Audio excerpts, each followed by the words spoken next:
mga kapogi. Nakita natin yung buwan. Malapit na siyang mag full moon mga kapogi. Bukas yung pinaka full moon niya mga kapogi. Ano kayo mga kapogi, no? Full moon na. Pero hindi pa gaano ka full moon.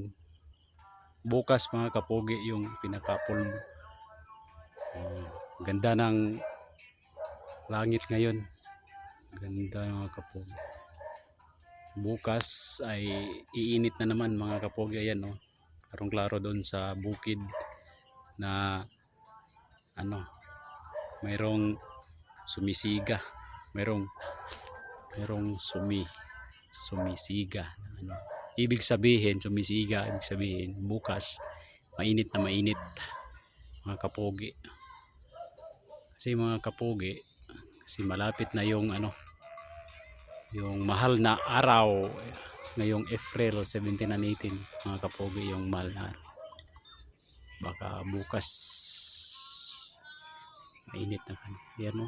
Full moon. Bye bye mga kapogi.